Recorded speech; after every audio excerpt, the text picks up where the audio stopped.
Hello and welcome to Frost Over the World. Later in the programme, the future, indeed is there one, of nuclear power and the Hollywood legend Mia Farrow. But we begin, of course, with earthquakes. In Japan, the death toll from last week's huge earthquake, and tsunamis as well, continues to mount. And of course, a desperate battle is still being fought to prevent a meltdown at the Fukushima nuclear plant. So, a triple tragedy for Japan. But of course, it all began, this extraordinary season of natural disasters, with an earthquake in New Zealand. Christchurch there in New Zealand is still a disaster area after the earthquake there on February the 22nd. A national memorial service has just been held there. And earlier today I spoke to the New Zealand Prime Minister, John Key, and I asked at the beginning where he was when he heard the news of his Christchurch quake. Well, funnily enough, I was in my office in Wellington. It was a Tuesday, and I was having a series of regular meetings I have at the Beehive. The Beehive's built on actually a very earthquake, well, a very strong structure to withstand earthquakes. So there's actually rubber in the foundations there. And the building started moving a bit, and I just thought it was one of the small sort of shocks that from time to time you get in Wellington. Only about 5 minutes after that, my chief of staff came in and said, look, that wasn't a Wellington earthquake, it was Christchurch. So we obviously knew there was a significant problem. And within about sort of 10 or 15 minutes, information started filtering in about what was happening down there. So pretty rapidly, I got myself in a plane and got down to Christchurch. And by the time I got there, it was just very obvious. The feel of it was just completely different from the earthquake that took place on the 4th of September. This one, there was, well, firstly, utter devastation in the central business district. By the time I actually went to do the first media interviews, there were a number of buildings that were on fire behind me, so the smoke sort of filled the air. It was just a very sort of different environment. You knew it was a much more serious event. New Zealand, of course, has always stood firm against nuclear power as well as nuclear missiles. There's been controversy about it over the years. It is a nuclear-free zone. But now, seeing what's happened in Japan, you must also be very grateful for your predecessors taking those steps. Yeah, I think if you look at it from New Zealand's point of view, we've always been very lucky that we haven't needed to consider really having nuclear power as part of how we would produce electricity in this country. We're very blessed. We have an awful lot of hydro. About 70% of all New Zealand power comes from water, from hydro activity. Increasingly more now these days from wind, a little bit from fossil fuels, coal and the likes. Gas is quite a good element here. Geothermal actually increasingly coming on stream as well. So we've never really had to think about nuclear, and anyway, the country took a very strong stance in that in the late 80s, as you pointed out. But you look at what's happening in Japan now, and for an earthquake-prone country, you're realising it adds a completely different dimension to what is an enormous tragedy there. I mean, I don't know what the final death toll will be in Japan, but the New Zealand papers are reporting that it could be in the order of 50,000 people. I mean, that is just a staggering amount of people, a huge financial cost, and of course the risk of what's coming out of their nuclear reactors at Fukushima is just adding to the complexity of the issue. And in the period from when the earthquake struck to today, John, obviously the first priority was rescue, but then it was water. And what were the other priorities you had to deal with to ensure that the after effects were not worse than they were? The next thoughts were really how to get the core infrastructure back on stream as quickly as we can. So electricity was a big issue. We've managed to get that now back up and running for the entire Christchurch city, really. The second thing was water, and initially only about half the homes had water, but we're back up at about 90% now. And the third, and actually it's turned out to be the most substantial issue, has really been around wastewater and sewage facilities. So the shock was of such a magnitude that it's broken the underground pipes and the pipes leading up to homes. The damage is very significant. So we have about 60% of the city back with sewage facilities, but that's been a big task, actually, getting chemical toilets, which we bought tens of thousands of those, portaloos, all of those kinds of things that you don't sort of think about. But if you don't have water, electricity and sewage, then you can't operate a school or a public facility, and it's very difficult for people to stay in their homes. I read various estimates in various newspapers, John, some saying it would take 10 years for Christchurch to recover from this. Another saying that a third of houses would have to be demolished. Are those figures in fact accurate? Yeah, so there's about 200,000 homes in Christchurch, around about 400,000 or 500,000 people. It's the second largest city in New Zealand. We think about 10,000 homes will need to be destroyed and demolished as a result of the earthquake, but there are literally hundreds of thousands of claims. So we don't know exactly how many claims will be in excess of the $100,000 amount that's put in by our pre-funding scheme, the Earthquake Commission. But look, it's probably in the order of 60 or 70,000. In terms of the buildings, about a third to maybe a quarter to a third of the buildings in the Central Business District will need to be demolished. So in a funny kind of way, actually, if you look at it, I mean, because we know New Zealand's a bit prone to earthquakes, although Christchurch wasn't probably the place that we thought was most susceptible. If you look at what happened there, the building code in Christchurch meant that we built for a 1 in 500 year risk for an earthquake. To put that in perspective, Wellington is built for a 1 in 1,000 year earthquake risk, so built to a much higher standard, if you like. And that's because we think Wellington's more prone to having earthquakes. These buildings actually withstood a 1 in 2,000 year event, so a very large earthquake. And when you think about the fact that probably about 800 buildings will need to be demolished, for the most part, with 798 of them held up very well. Most people didn't lose their lives. The buildings do need to be destroyed, but they did their job. It's really just in 2 buildings and 1 in particular where, unfortunately, the building looks like it's failed for reasons we now have a Royal Commission looking at. But it's claimed, significant loss of life there. And because of what you've just been through yourself, it must have made what's happened in Japan feel much closer to you. I mean, you'd lived through a tragic rehearsal of it. Yeah, I mean, the emotions are very raw here still. So when we were informed of the earthquake in Japan on Friday night, obviously our first thoughts were, our hearts went out to those people in Japan. We could see from the size of the earthquake and the resultant tsunami, as everyone could, that this would be a very significant event and one that was likely to claim the lives of many people. Tragically, that is proving to be the case. And you look at that event, and it's really a very difficult thing to comprehend. I mean, like any major earthquake and any major natural disaster, in the end, the government just has to sit back and methodically work its way through all of the things that you need to do.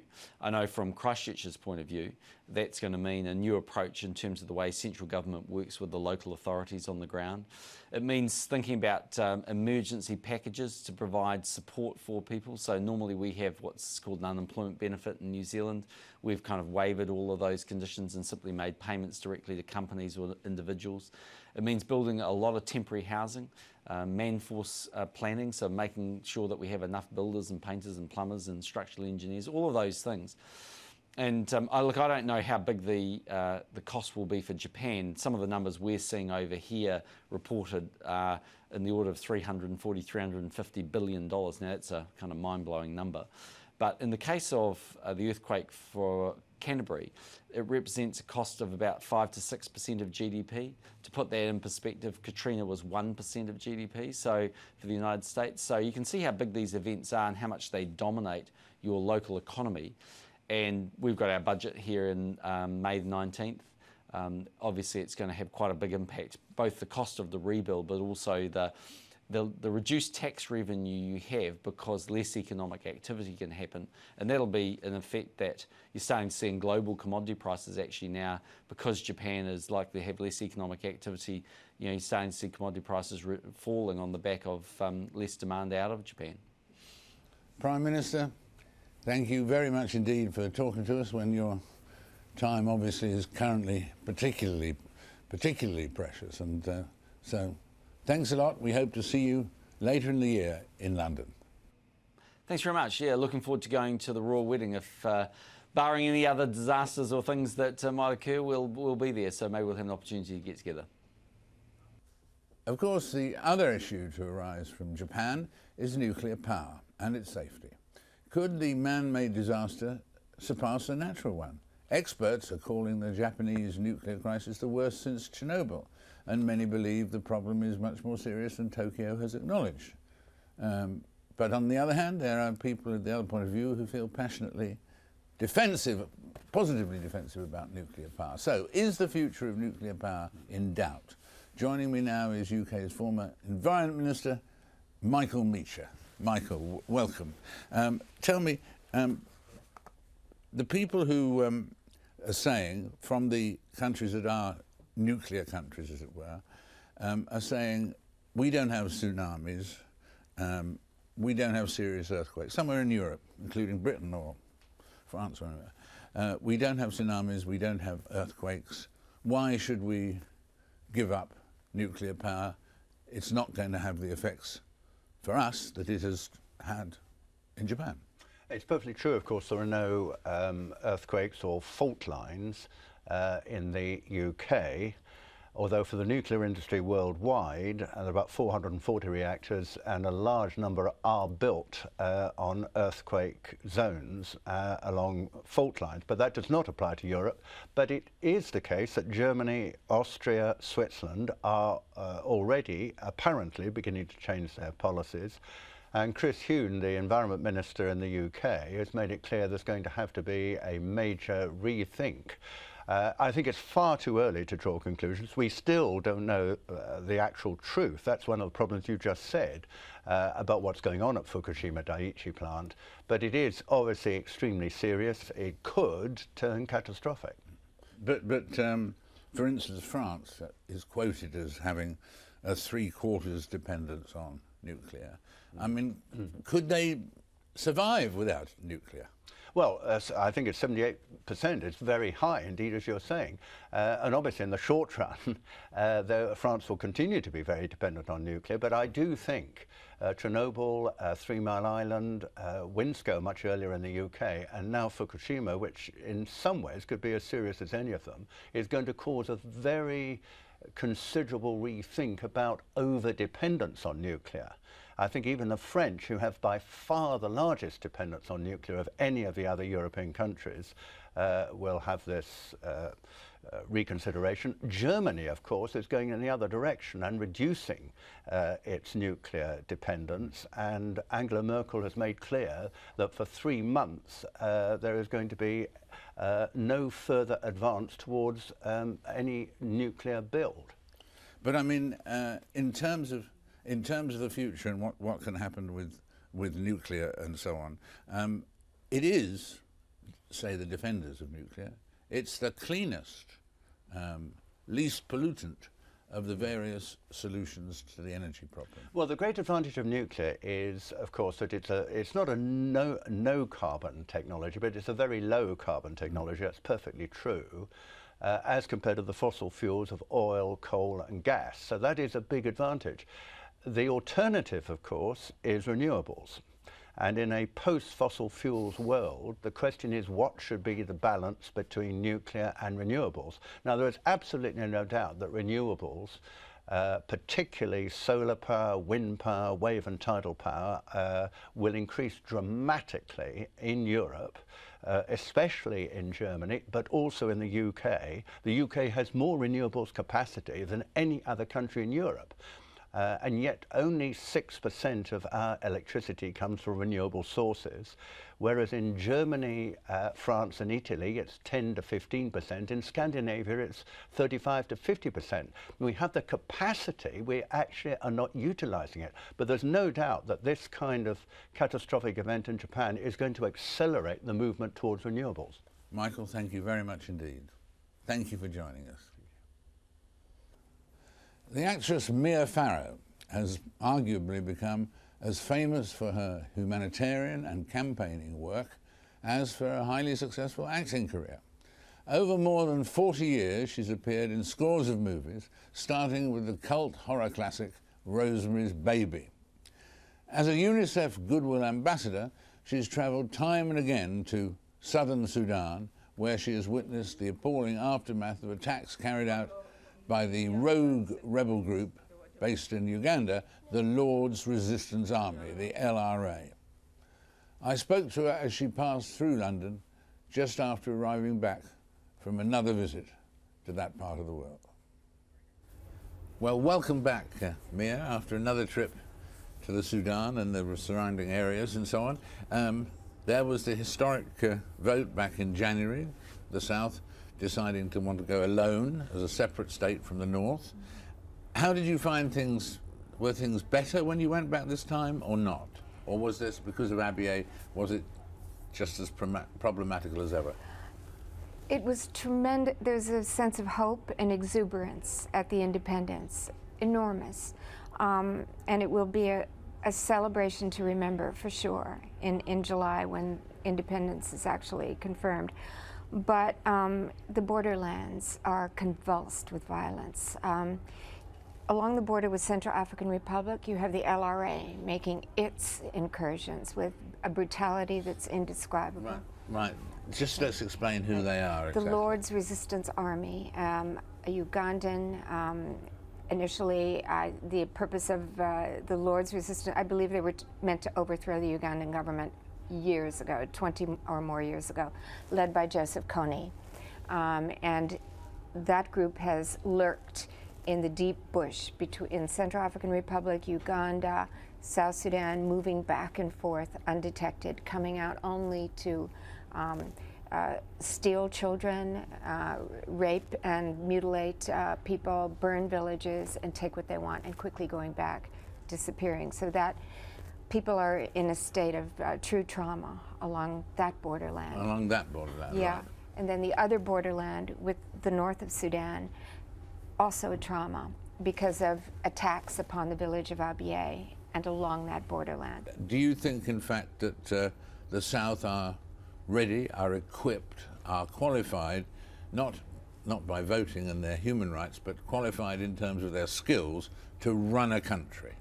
There's a lot of nation building that will be required of them.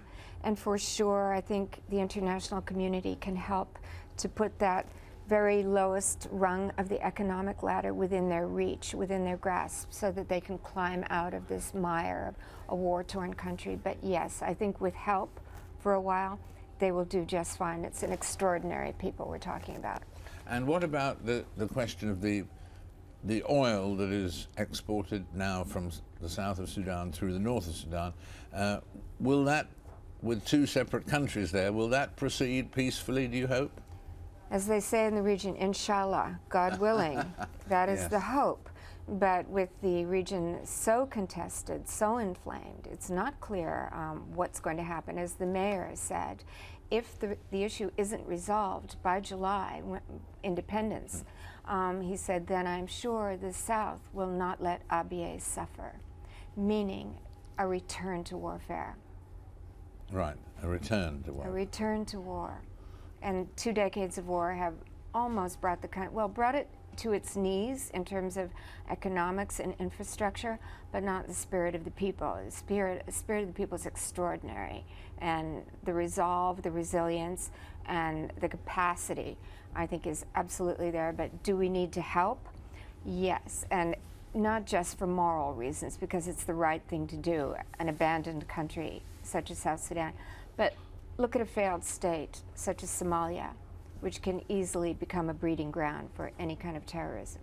So how can our viewers all around the world, but the countries all around the world, how can the countries of the world do anything to help that's not seen as, you know, intrusion or whatever?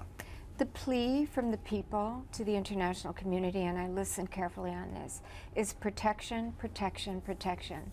If the international community could provide protection from these forces that I described, then the people can begin to build. People can return from flight and plant again. Children can go to school. People can begin to build an infrastructure that's viable. But so long as all this violence exists, there can be no life for the people. And you are all the while on all these trips in other parts of the world as well. You're seeing the victims of violence all the time. You've seen it so often, so tragically and so on. Have you become inured to it, or does it tear at your gut as much now as ever? Maybe more than ever. I live with that. It would be presumptuous. I'm not there all the time as there, and I'm not the target of the attacks, but you don't forget, you can't leave it behind.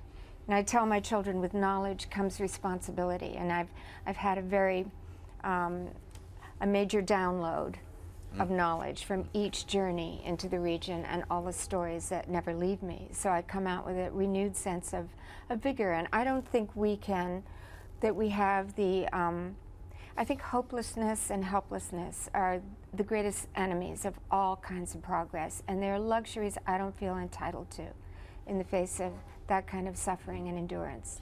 And as you look at the countries, a lot of suffering countries, 18, 20 suffering countries that you've visited at least in your time, and so on, I mean, do you feel that there will be victory in those battles, in all those countries with all that need and so on, or are we winning or losing? Well, you're getting to the great battle between good and evil, really. Yeah. I don't know. I don't know. It does seem, with all the upheavals across the world right now, putting Japan in a special category, but across the Arab world, that people are striving, needing their human rights and demanding them, and rightly so. I will say just one thing, if I may, with Libya and the talk of a no-fly zone, that bombs are still falling on the people of Darfur, and no talk of a no-fly has ever been introduced with any, so I mean... Not even introduced and lost, it has not been introduced. Yeah, right, because it is a sovereign nation, Sudan, and that would never be acceptable. But I think with sovereignty comes responsibility, and if you are destroying your own people, if you cannot or will not protect your own people, I think you lose the right to be king or president or whatever else you want to call yourself. They should get out. But you have somebody, it's as if, knock, knock, excuse me, Mr. Hitler, may I come in and interrupt your genocide? No? All right. Oh dear, hand-wringing, whatever shall we do? You know, this is the case right now with Gaddafi and with al-Bashir, for sure.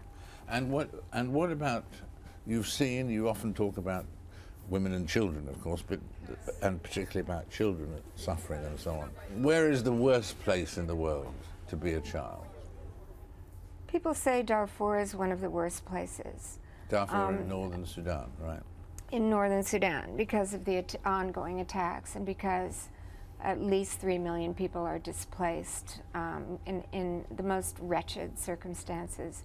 But Central African Republic and certainly South Sudan too, in those border regions, you know, the terror is palpable, palpable. So when you hear people say, like a woman said to me, when I go to sleep at night, I don't know if I will live to wake up in the morning. That's how elementary the terror. And I don't think there can be a more visceral plea from the human heart than protect us. There is a UN force in there now, but it doesn't have a mandate for protection. They're an observing force. So I would say to the United Nations, you know, get a protection force. The world should protect the people.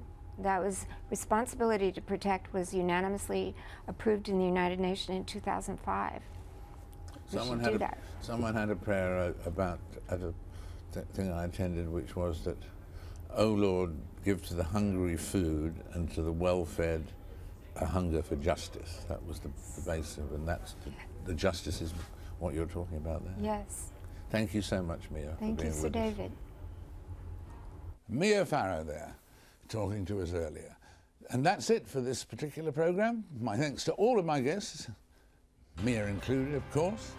Do join me again for the next Frost Over the World. Until then, goodbye for now.